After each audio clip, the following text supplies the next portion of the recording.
নাম অঙ্কিত, অনামিকার প্রতিবেশী। Hello sir, কি হয়েছে বলুন? অনামিকা ঠিক আছে তো? না, অনামিকার খুন হয়ে গেছে, আর আমরা সেই জন্যই এর তদন্ত করছি। আপনি ওর ব্যাপারে কিছু বলতে পারেন যার সাহায্যে আমরা খুনি পর্যন্ত পৌঁছতে পারি? না স্যার, আমি ওর ব্যাপারে বেশি কিছু তো জানি না। হ্যাঁ, তবে এটুকু জানি যে ও অ্যাসিস্ট্যান্ট ডাইরেক্টর ছিল আর এখন একটা ইন্টারন্যাশনাল শর্ট ফিল্মে কাজ করছিল। ইন্টারন্যাশনাল শর্ট ফিল্মে? আচ্ছা, ওর কোনো বন্ধু কিংবা আত্মীয় যে এখানে ওর সঙ্গে থাকতো? ও তো এনারাই ছিল স্যার, এই কিছু মাস আগে এখানে থাকতে এসেছিল। আমি তো ওর পরিবারের কাউকে দেখিনি। হ্যাঁ, ওর একটা বয়ফ্রেন্ড ছিল যার সাথে ও ঘন্টার পর ঘন্টা ফোনে কথা বলতো। ও ফোনে যার সঙ্গে কথা বলতো ও যে ওর বয়ফ্রেন্ড ছিল, এটা আপনি কি করে জানলেন? স্যার, আসলে আমি ওর কথাগুলো শুনেছিলাম।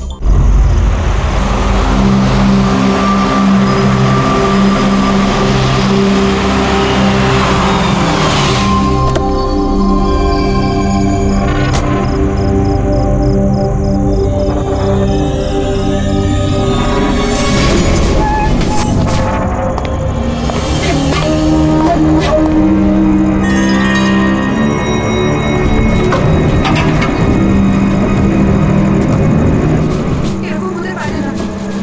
এবার কি হবে? আমার খুব বড় ভুল হয়ে গেছে।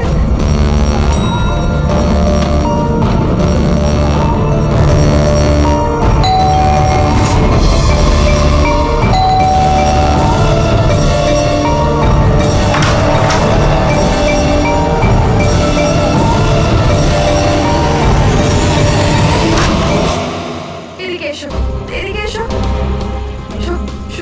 সব ঠিক আছে তো? তোমায় এভাবে কেউ দেখেনি তো? কেউ সন্দেহ করেনি তো? হ্যাঁ, বলো। কেমন সন্দেহ? কি অঞ্জলি, তুমি কাঁদছো কেন? আর তোমার চোখগুলো এরকম বসে গেছে কেন? তুমি তুমি এত কাঁদছো কেন? কি হয়েছে? তুমি আমায় জিজ্ঞাসা করছো কি হয়েছে? তুমি জানো না কি হয়েছে? আমি কি করে জানবো কি হয়েছে? আমি তো এইমাত্র বাড়ি এলাম। রঞ্জন, তুমি পাগল হয়ে গেছো নাকি আমায় পাগল বানাচ্ছো? এত বড় ঘটনা ঘটে গেল আমাদের সাথে, তুমি এমন বিহেভ করছো যে যেন কিছু হয়নি। কি কি খেলা খেলছো তুমি? কি খেলা আরে আমি খেলছো তো তুমি? খেলা খেলছি না। কি তখন থেকে বলে চলেছো তুমি? রঞ্জন, কিছু ঘন্টা আগে তুমি তুমি ফোন করেছো। কি? ওই লাশটা টুকরো করে ওই টুকরোগুলোকে পুকুরে ফেলে দিয়েছো, আর তুমি এমন বিহেভ করছো যেন কিছু হয়নি। মনে করো তুমি কেন এমন বিহেভ করছো? অঞ্জলি, তোমার কি হয়েছে? কিছু নেশা করেছো নাকি তুমি? হ্যাঁ, পাগলের মতো কথা বলছো। আরে কি খুন, কি মারা, কি কি এসব? What's wrong with you? এক মিনিট, তোমার জামায় রক্ত, তোমার জামাতে রক্ত, আর তোমার মাথায় চোট লেগেছিল, আর এইসব তুমি জামা পরে চেঞ্জ করলে। কোথায় গেল এইসব কিছু? কত রক্ত পাগল হয়ে লেগেছিল। গেছো তুমি? আজ সকালে এই জামাটা পরেই তো গিয়েছিলাম অফিসে।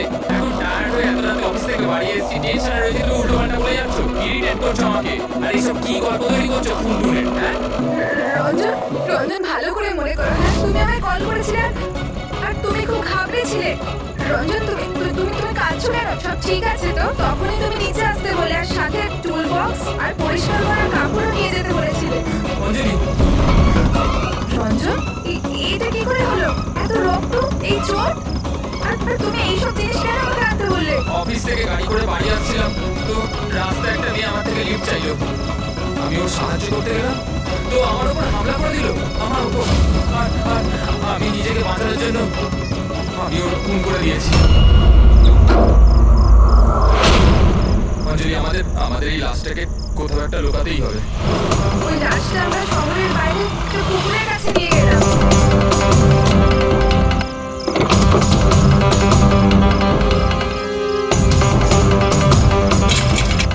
আর সেখানে তুমি বলার পর আমরা লাশটাকে টুকরো টুকরো করেছিলাম, সেগুলো প্লাস্টিক ব্যাগের মধ্যে ঢুকিয়ে আর ওই পুকুরে ফেলে দিলাম।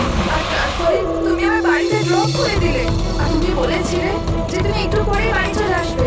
তুমি আমায় এটা বলতে চাইছো যে যাকে আমি চিনতামই না আমি তার খুন করে দিয়েছি? হয় তুমি স্বপ্ন দেখছো, নয়তো তোমার মাথায় কিছু একটা চলছে, সেটা আমি জানি না। আর যদি তোমার কথা একটু সত্যতা থাকে, can you prove it? I will.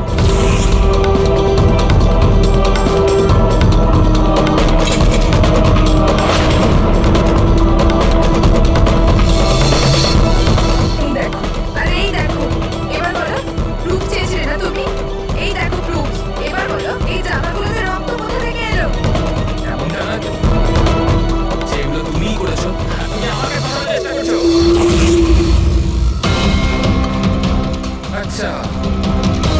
এবার আমি বুঝতে পেরেছি তোরা সবাই মিলে আমার সাথে ইয়ার্কি মারছো না তো? ওখানে অফিসেও আমার কলিগেরা 1 মাস ধরে উল্টো পাল্টা বলেই চলেছে যে আমি তোকে ওখানে দেখেছি, আমি তোকে এখানে দেখেছি, আর আমি বলে বলে হাঁপিয়ে যাচ্ছি যে আমি ওখানে ছিলামই না। কিন্তু এখন যেটা তুমি করছো না, এটা কিন্তু ভুল করছো। এইসব একটা ইন্টেলিজেন্স চক্রান্ত, যেটা তুমি প্ল্যান করেছো। তুমি খুন করেছো অঞ্জলি, আর তুমি এটাতে আমাকে ফাঁসাতে চাও। আমি যাচ্ছি পুলিশের কাছে। সিআইডি কে ডাকবো। ছাড়ো। কেন এমন করছো? রঞ্জন, রঞ্জন, তুমি খুন করেছো, তুমি সিআইডি কে কেন ডাকছো?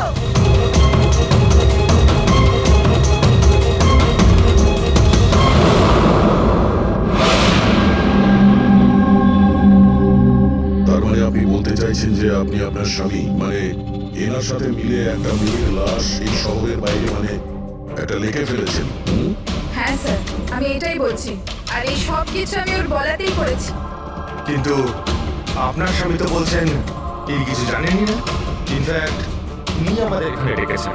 স্যার, এই মহিলা সব উল্টো পাল্টা বলছে। আমাকে ফাঁসানোর চক্রান্ত হচ্ছে, আর কেউ তাতে জড়িত। উল্টোপাল্টা আমি নয়, উল্টোপাল্টা এ বলছে।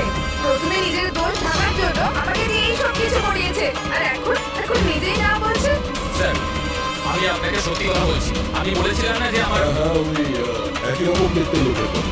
যে আপনার বন্ধু অ্যালেক্সরা আপনার মতো দেখতে লোকের সঙ্গে দেখা করছে, কিন্তু এটা মনে হচ্ছে না যে আপনার এই গল্পটা সত্যি কম আর আলোই বেশি লাগছে। স্যার, এই লোকটা আপনাদের মিথ্যে বলছে, আমি সত্যি বলছি। ইনফ্যাক্ট আপনারা তো জানেন না যে কি হয়েছিল। স্যার, রঞ্জন আমাকে টুল বক্স আর একটা কাপড় নিয়ে নিচে পার্কিং এ ডেকেছিল, আর ওখানেও আমাকে বললো যে ও একটা মেয়েকে খুন করে ফেলেছে। সেখানে আমরা লাশের টুকরো করে জলে ফেলে দিয়েছিলাম। স্যার, প্লিজ আমায় বিশ্বাস করুন স্যার। একই রকম দেখতে একটা লোক এরকম করছে, আর না হলে সবাই মিলে চক্রান্ত করছে যাতে আমাকে ফাঁসানো হচ্ছে।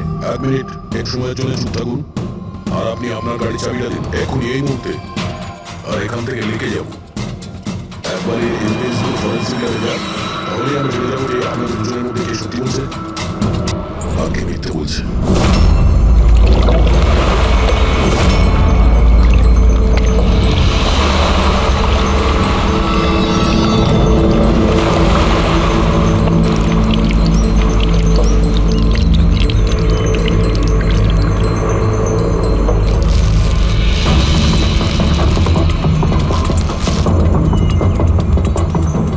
এই মেয়েটা কি? স্যার, আমি কি জানি? আপনি আমাকে কেন জিজ্ঞেস করছেন? যা কিছু জানার এর থেকে জানুন না। স্যার, আমি এই মেয়েটাকে চিনি না। আমি জানি না একে। আমি একে মারিনি স্যার। আমি তো ওই সময় শুনে এই লোকটার হেল্প করছিলাম। আমি অনেক রাত অবধি অফিসে ছিলাম স্যার। আপনি চাইলে সিসিটিভি ফুটেজ দেখতে পারেন। চিনের নিচে দেখো, টুপির নিচে স্টিচেস আছে, সেগুলো খুব বেশি পুরনো নয়, মনে হচ্ছে কিছুদিন আগেও আঘাত পেয়েছে। রবি, কোনো না কোনো ক্লিনিক বা হসপিটালে সিটগুলো করা হয়েছিল, সেখান থেকে মেকআপের করে যাওয়া যেত। একটা কাজ করো ফেডরিক, মগজ, এই বডি টুকরোগুলো আছে না, এই সব কটা আমাদের ফরেন্সিক ল্যাবে পাঠিয়ে দাও, আর এদের দুজনকে আমাদের বিরোধে নিয়ে চলো। স্যার এ বলছে যে কয়েকদিন ধরে ওরই মতো দেখতে কোনো লোক ওকে ফাঁসানোর চেষ্টা করছে। এর চেনাশোনা লোকরা ওই লোকটার সঙ্গে বিভিন্ন জায়গায় দেখা করছে, আর ওরা ভাবছে যে ও এই। হ্যাঁ স্যার, আমায় ফাঁসানো হচ্ছে স্যার। আর ওই চক্রান্তে এও রয়েছে স্যার। স্যার, আপনি বলুন, আমি যদি এসব করতাম তাহলে আমি আপনাদের ফোন কেন করতাম? স্যার, এখন অবধি আমি আপনাদের যা বলেছি সবকিছু প্রমাণ হয়েছে তো। লাশ তো পাওয়া গেল রেখে, আর ওর গাড়ির ডিকিতে রক্ত পেলেন তো। স্যার, আপনি নিজেই বলুন, যখন এতটা সত্যি আমি বলেছি, তাহলে এখন মিথ্যে আমি কেন বলবো? আমাকে ফাঁসানোর জন্য। স্যার, আমি বলছি স্যার, এটা চক্রান্ত স্যার, আমাকে ফাঁসানোর জন্য। ব্যাস ব্যাস, কে কি কাজ করেছে আর করেনি সেটার খোঁজ আমরা করব। শুধু একটা কথা মনে রাখবেন যে আমাদের সন্দেহ শুধু আপনাদের দুজনকে। বাট স্যার, আমি কিচ্ছু করিনি, আমি নির্দোষ। আমি হতে পারে হয়তো আপনি খুন করেননি, কিন্তু লাশকে টুকরো টুকরো করে লেকে ফেলে দেওয়া এটাও কিন্তু বড় অপরাধ, বুঝেছেন আপনি? স্যার, সিসিটিভি ফুটেজ পেয়ে গেছি।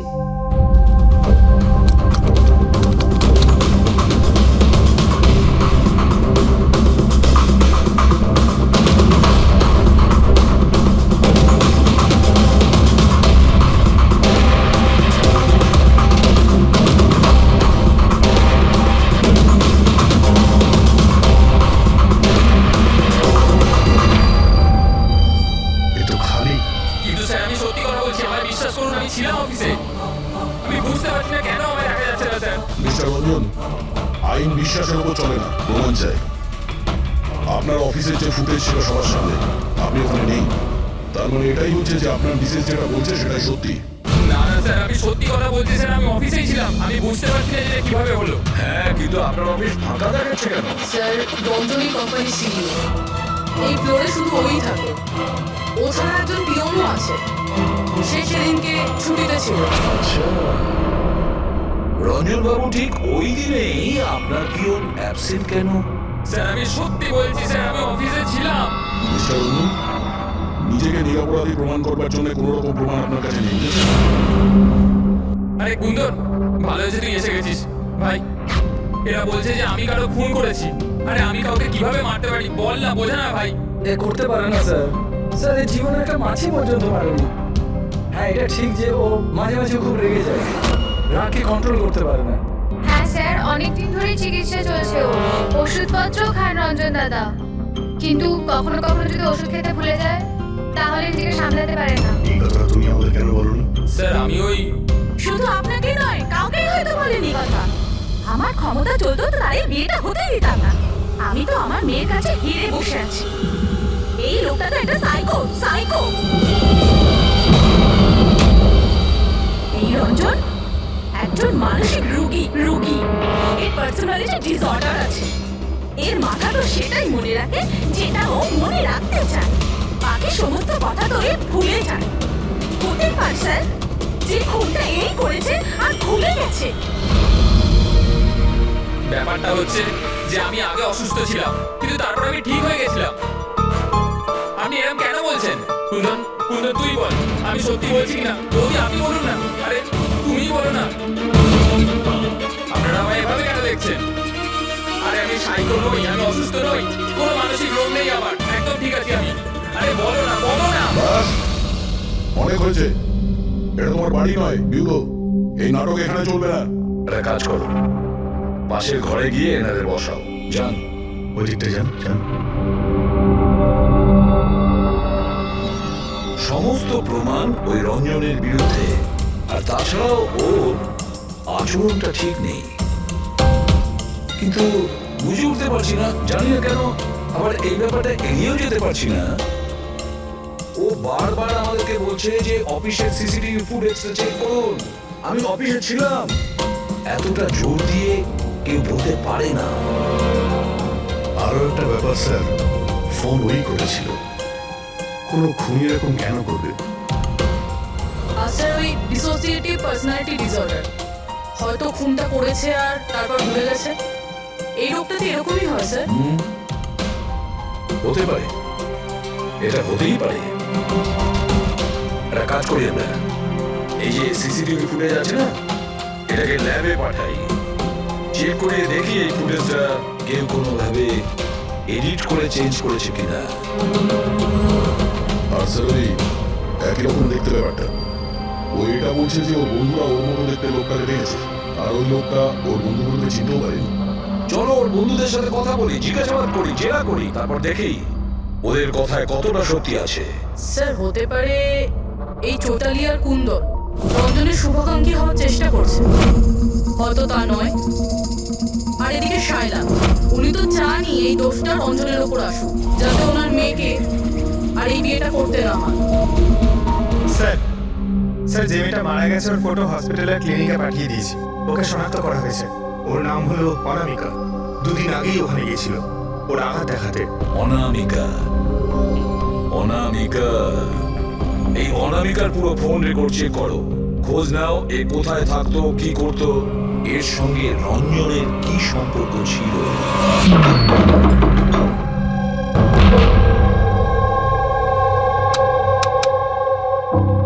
স্যার, অনামিকা হসপিটালে এই অ্যাড্রেসটাই দিয়েছিল। এবার কি করি? দেখা যাক, কোনো প্রমাণ নিশ্চয়ই পাবো। একটু আশেপাশে দেখো কোনো প্রতিবেশী আছে কিনা।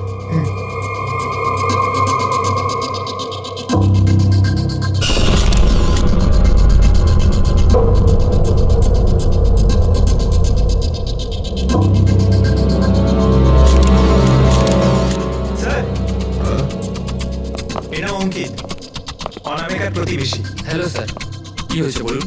অনামিকা ঠিক আছে তো?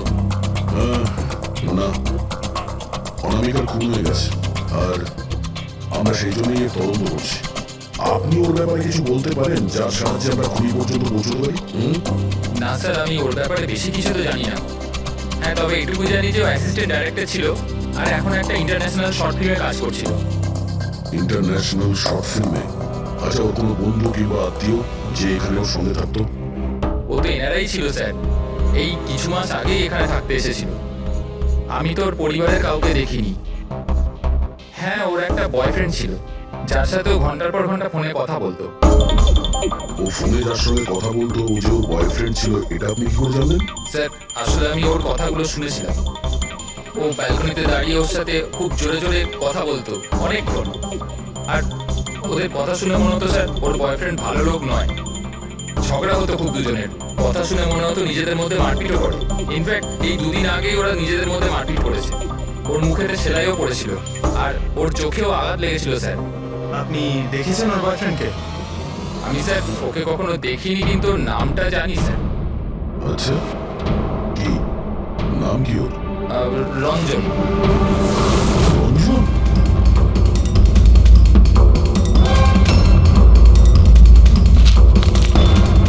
স্যার, হ্যাঁ? এই দেখুন, এই অনামিকার পাসপোর্টে এই বার্সেলোনার ভিসা লাগানো রয়েছে।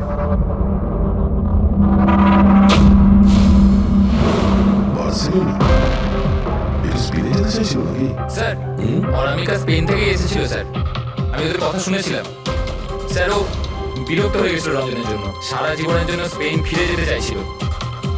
স্যার, আমার মনে হয় ওর খুন রঞ্জনই করেছে। ও চাইতো না যে ও স্পেনে চলে যায়।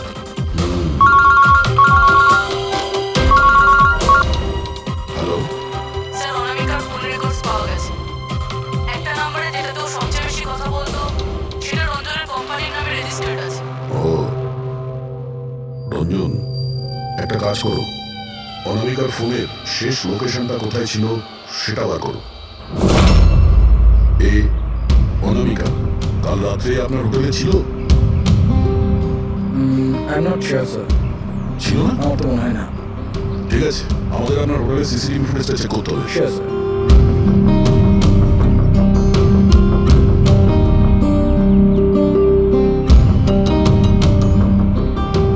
এই তো অনামিকা।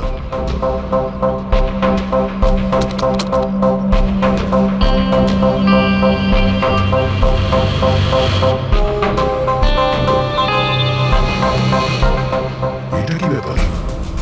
ও ভেতরে গেল একটা হ্যান্ডব্যাগ নিয়ে আর বাইরে এলো একটা লাগেজ নিয়ে। তো সঙ্গে এই ছেলেটা কি? স্যার, ও তো আমাদের মেল বয়। মেল বয়? কোথায় আছে এখন? কাল রাত্রে তুমি যখন ওই মেয়েটার লাগেজ নিয়ে বাইরে যাচ্ছিলে তখন ওর জন্য কি অপেক্ষা করছিল বাইরে? হ্যাঁ স্যার, একজন লোক তো ছিল, ওর জন্য ওয়েট করছিল। কে ছিল? লম্বা রোগা করে একজন ছিল। লম্বা রোগা করে? এ ছিল ওই লোকটা? স্যার, মনে হচ্ছে তো এরকমই ছিল। দেখে তাই মনে হচ্ছিল মানে? স্যার, ও দূরে দাঁড়িয়ে ছিল তাই আমি ঠিক মতো দেখতে পাইনি। ও, তার মানে এই রঞ্জন ও আমাদের মিথ্যে কথা বলেছে। ও অনামিকাকে আগে থেকেই চিনত আর শেষবার অনামিকা ওর সাথেই ছিল। রঞ্জন বলছে যে আপনারা ওকে আলাদা আলাদা জায়গাতে দেখেছিলেন, কিন্তু ও বলছে ওখানে ছিলই না। ব্যাপারটা কি বলুন তো? স্যার, আমি একদিন কফি শপে কফি খাচ্ছিলাম, আমি দেখলাম যে রঞ্জন বাইরে কারোর সাথে কথা বলছে। রঞ্জন, রঞ্জন, এই রঞ্জন! স্যার, আমি যখন ওকে ডাকলাম ও জানি না কেন আমার কথা না শুনে অন্যদিকে চলে গেল। রঞ্জন! কিন্তু স্যার, যখন আমি এটা ওর সঙ্গে কথা বললাম তখন ও বললো যে ওখানে ছিলই না। আমি জানি না ওখানে মিথ্যে কথা বললাম। আর লীলা দেবী, ওকে আপনি কোথায় দেখেছিলেন? কান্দিওয়ালাতে একটা জুয়েলারি শপে। ওর সঙ্গে একটা মেয়েও ছিল। রঞ্জন, রঞ্জন! আচ্ছা, এই মেয়েটা ছিল কি? হ্যাঁ স্যার, এই মেয়েটাই ছিল। ছিল, কিন্তু যখন ওর সঙ্গে আমি ফোনে কথা বললাম বলতে শুরু করলো আমি তো ওখানে ছিলামই না। আর তোমার সঙ্গে কি এটাই ঘটেছে? হ্যাঁ স্যার, ও বাজারে এসে আমার সামনে দিয়ে যাচ্ছে, আমি ওকে হাত দেখালাম, ভাই বললাম, মদন রে, তো সরাসরি আমি ইগনোর করলো, অটোতে বসে চলে গেল। এদিকে দেখ ভাই, আমি রঞ্জন। ঠিক আছে, thank you very much. Sir এদের কথা শুনে মনে হচ্ছে রঞ্জন ইচ্ছে করে ওদের সামনে এসেছিল আর এরকম বিহেভিয়ার করেছে। কিন্তু অভিজিৎ, কি কারণ হতে পারে এরকম ব্যবহার কেন রঞ্জন করেছিল? না না না না, কিছু না কিছু গোলমাল তো নিশ্চয়ই আছে অভিজিৎ। যেখানে যেখানে এরা রঞ্জনকে দেখেছে না, দেখি ওখানে কোনো সিসিটিভি ফুটেজ পাওয়া যায় কিনা।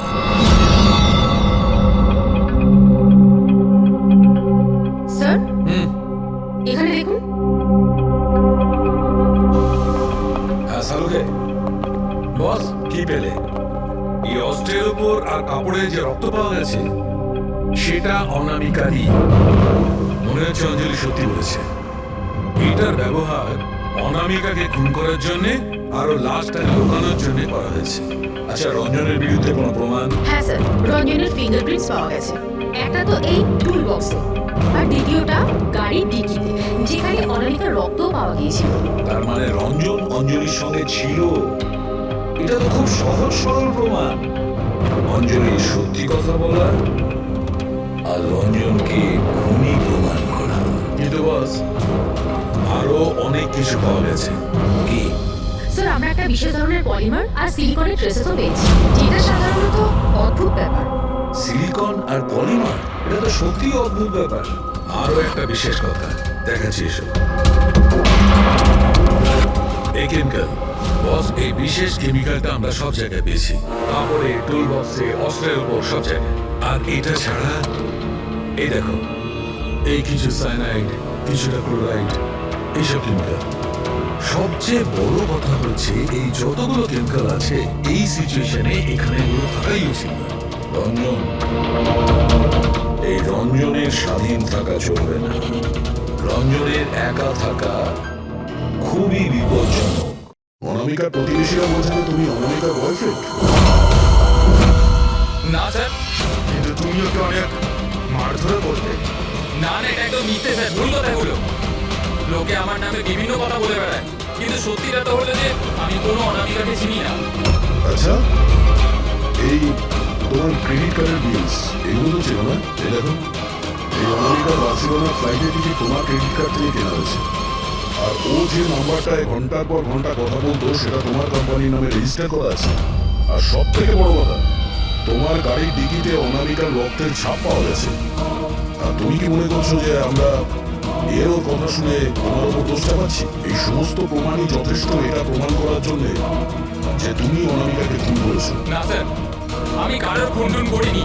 আর স্যার, এই ক্রেডিট কার্ড, স্যার আমার কাছে তো অনেক ক্রেডিট কার্ড আছে স্যার।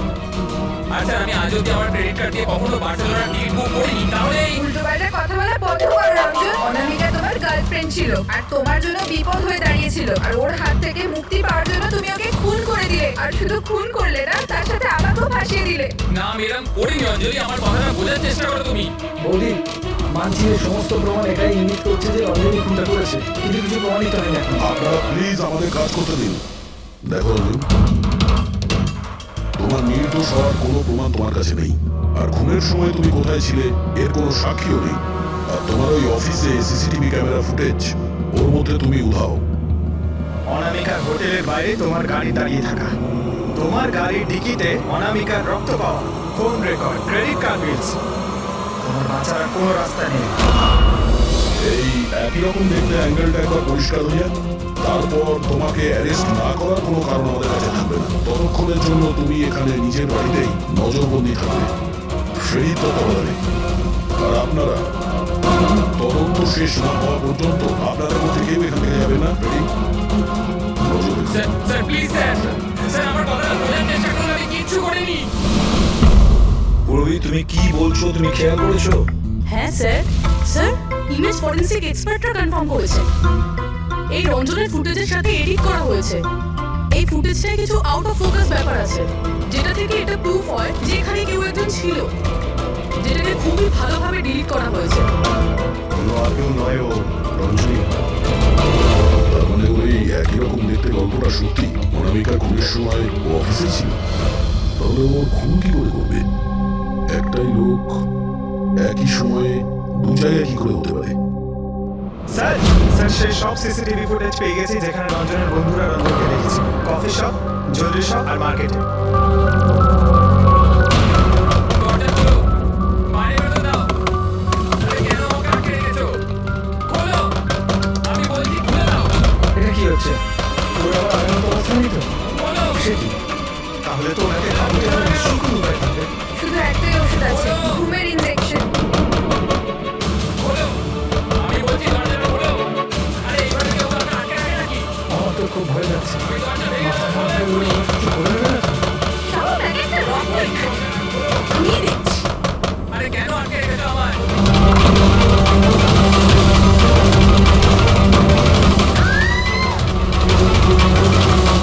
এই, রঞ্জন, দাঁড়াও বলছি। আস্তে, আস্তে। Oh my God! এইটা কি করে হলো? আমি ডাক্তারের খবর দিচ্ছি। হ্যাঁ, তুমি ঠিক আছো তো মা? Oh my God! কি করে লাগলো তোমার? স্যার এটা কফি শপের ফুটেজ।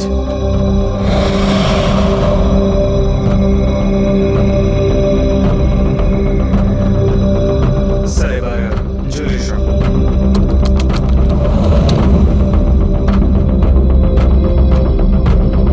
তোর সঙ্গে অনামিকাও ছিল।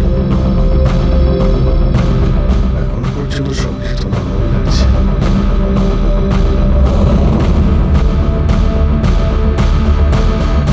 স্যার এবার মার্কেট প্লেস।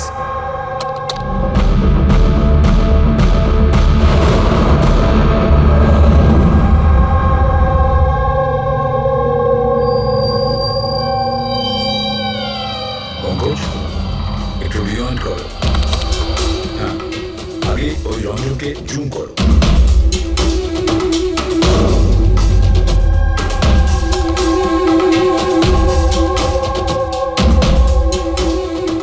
এই দেখো, এর হাঁটা চলে একটু আলাদা। ও অন্য ধরনের জুতো পরে রয়েছে।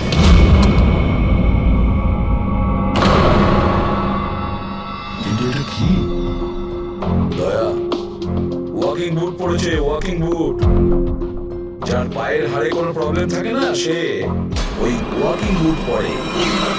কিন্তু রঞ্জনের পা তো একদমই ঠিকঠাক আছে। সেটাই তো, এটা তো হতেই পারে না।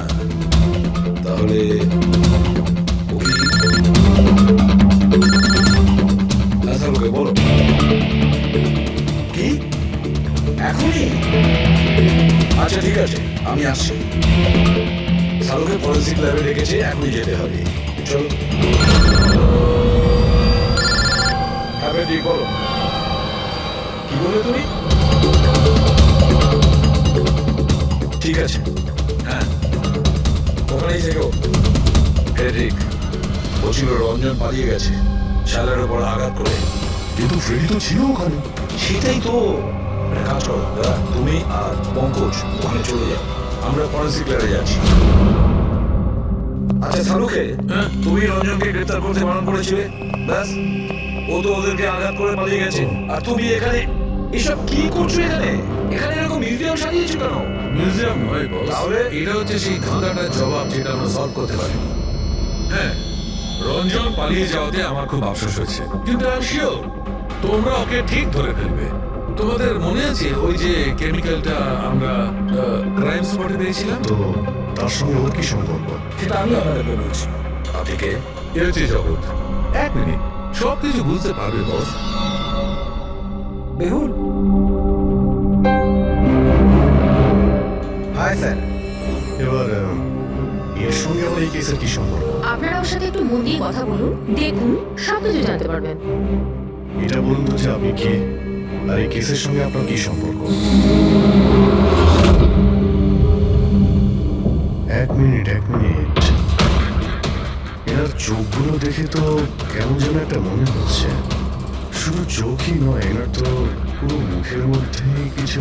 গোলমাল আছে অভিজিৎ, কেসের ওপরে গোলমাল আছে।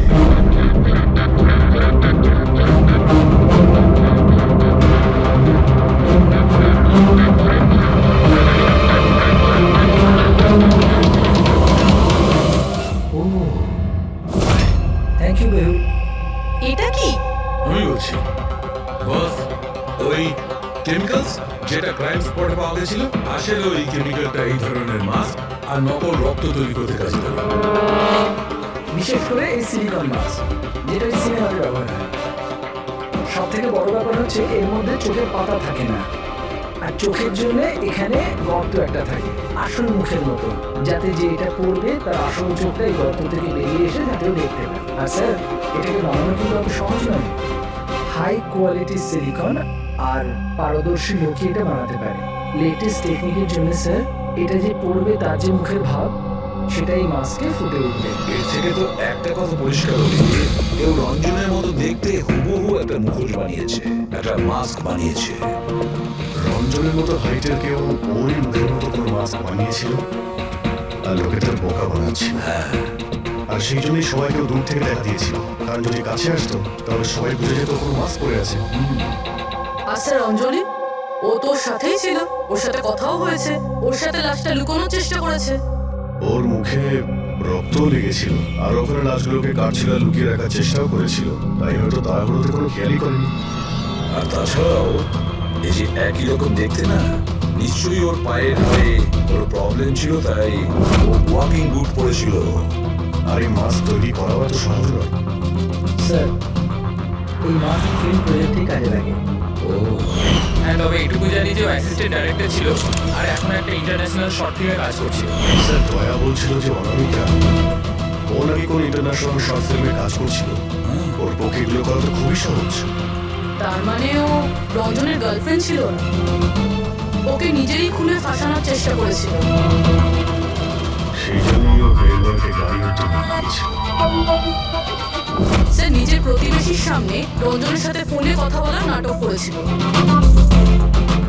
মানলাম, ওই আমি মানলাম, কিন্তু কেউ নিজের মৃত্যুর ষড়যন্ত্র নিজে কেন করবে? মানে আমি বলতে চাচ্ছি, অনামিকা তার নিজের মৃত্যু কেন নিজে ডেকে আনবে? না না না না, কিছু তো একটা গোলমাল আছে। কেউ তো একজন আছে যে অনামিকাকে শিখন্ডি খাড়া করেছে, আর সেই পুরো কেসটার মাস্টার মাইন্ড, বুঝেছ? আপনাদের মাথা খারাপ আছে? ফ্রেডি ইঞ্জেকশন নেওয়ার জন্য ভেতরে আছে, আর তোমরা ওই লোকটাকে ছেড়ে দিলে। আমরা তোকে পালাতে দিইনি, আমরা কি দরজা খোলার কি দরকার ছিল? ওই লোকটা যে মানসিক অবস্থা নিয়ে এখান থেকে পালিয়ে আছে, কে জানে কার সাথে কি করবে। শায়লা দেবীর উপর হামলা করেই দিয়েছে। স্যার, একটা কথা বুঝতে পারলাম না, ওরা তোমাদের দুজনের সামনে থেকে পালালো আর তোমরা ধরতে পারলে না ওদের? স্যার, আমরা খুব ভয় পেয়ে গেছিলাম, আর সব কিছু এত তাড়াতাড়ি হলো। স্যার, আমরা যদি মাঝখানে আসতাম তাহলে আমাদের উপর হামলা করতে পারতাম না স্যার। হ্যাঁ, যেমনভাবে আন্টিকে হামলা করেছিল আমাদেরও করতে তাহলে। এক মিনিট, শায়লা দেবীর উপর হামলা? কিন্তু কিভাবে? ওর কাছে অস্ত্র কি করে এলো? এখানে তো কোনো অস্ত্র ছিল না, আমরা সমস্ত অস্ত্র সরিয়ে দিয়েছিলাম। হ্যাঁ স্যার, শুধু ঘরে কেন, কিচেনেও সবজি কাটার কোনো ছুরি পর্যন্ত নেই।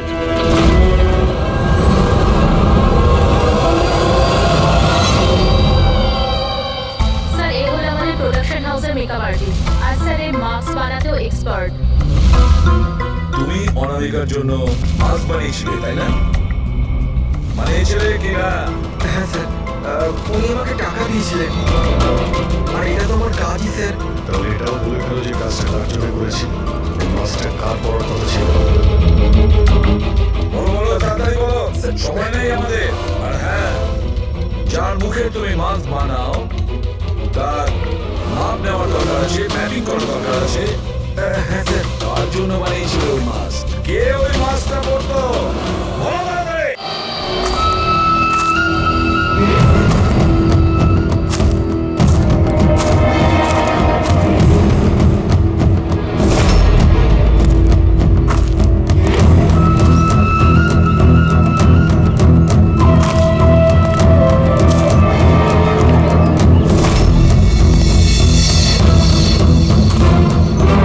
কে তুমি? হ্যাঁ, কে তুমি? কি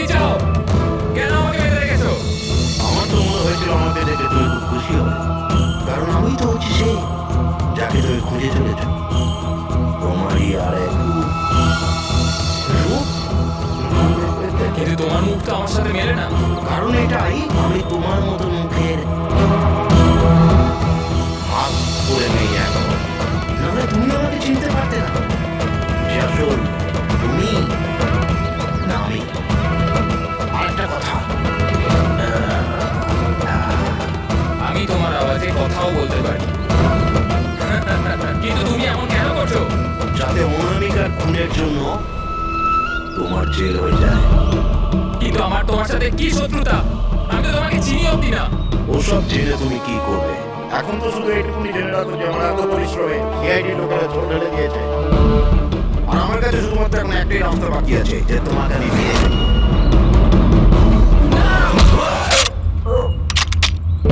সিআইডি, তোমরা এখানে কি করে? তোমাকে ফলো করতে করতে এখানে পৌঁছেছি। ওই মেকআপ ম্যান সব কিছু বলে দিয়েছে তোমার ব্যাপারে। ও ভুল করেছো তোমরা এখানে এসে।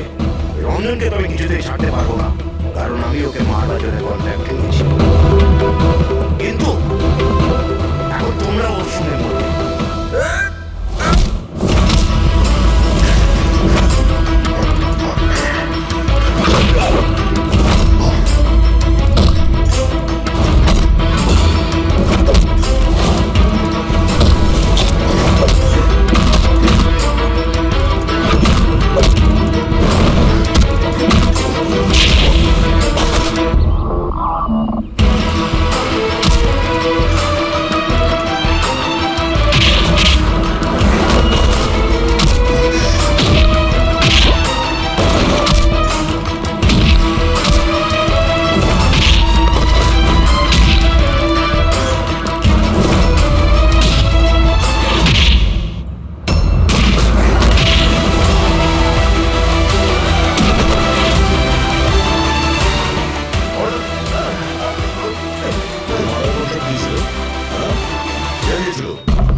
অনামিকা মারা যাওয়ার পরেও তোমাদের প্ল্যান চালু আছে। কে মাস্টার মাইন্ড? আমায় ক্ষমা করে দাও মা। তোমার মতের বিরুদ্ধে গিয়ে বিয়ে করে আমি অনেক বড় ভুল করে ফেলেছি। কখনো ভাবতেও পারিনি যে ও এসব করতে পারে। রঞ্জন কোথায়? ওকে পেলেন না আপনারা? পাওয়া গেছে রঞ্জনকে। আপনারা সবাই এটা জেনে হয়তো অবাক হবেন যে রঞ্জন নির্দোষ। এটা আপনারা কি বলছেন? কোন রঞ্জনই করেছে? একদম না, রঞ্জন খুন করেনি।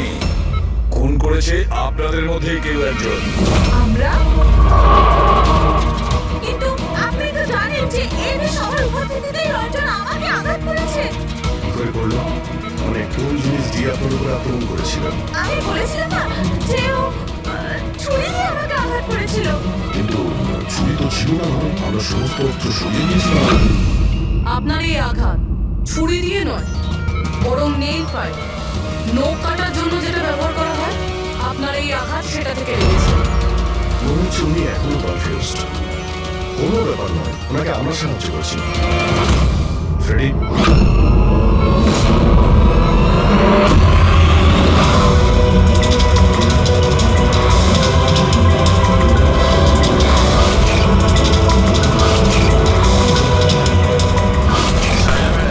আমরা জানতে পেরে গেছিলাম অনামিকার প্রতিবেশী অঙ্কিত এসবের সঙ্গে যুক্ত। তো এই জন্য আপনি আমার বাড়ি থেকে তাড়িয়ে দিয়েছিলেন, যাতে আমার কিডন্যাপ করে আপনি আমাকে খুন করতে পারেন। মা, তুমি খবরদার যদি আমাকে মা বলে মা শব্দের অর্থ কি হয় তোমরা দুজন জানো? স্যার, এ আমার অনিচ্ছা সত্ত্বেও রঞ্জনের সাথে বিয়ে করলো আর আমার সাথে সব সম্পর্ক চিরদিনের মতো ত্যাগ করলো। আর আজ এরা আমার সম্পত্তির অধিকার চাইতে শুরু করেছে। এইসব এই রঞ্জনের কাজ। এই উস্কেছে আমার মেয়েকে, আমার একমাত্র সন্তান, নিজের স্বামীর সঙ্গে মিলে ধীরে ধীরে আমাকে বিষ দিয়ে মারতে শুরু করলো।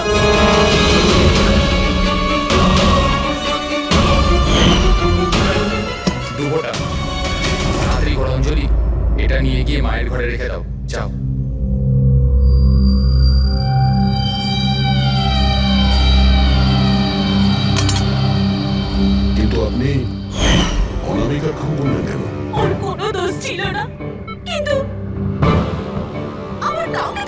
দরকার ছিল এই সব কিছু করার জন্য? কিন্তু আমি এদের দুজনকে শাস্তি দিতে চেয়েছিলাম যে রঞ্জনের ফাঁসি হয়ে যাক আর অঞ্জলির সারা জীবনের মতো জেল।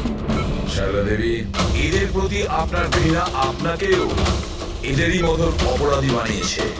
এদের দুজনের তো শাস্তি হবেই। আপনার প্রাণ নেওয়ার চেষ্টা করেছে বলে, কিন্তু আপনারও কঠোর থেকে কঠোরতম শাস্তি হবে অনামিকাকে খুন করার অপরাধে।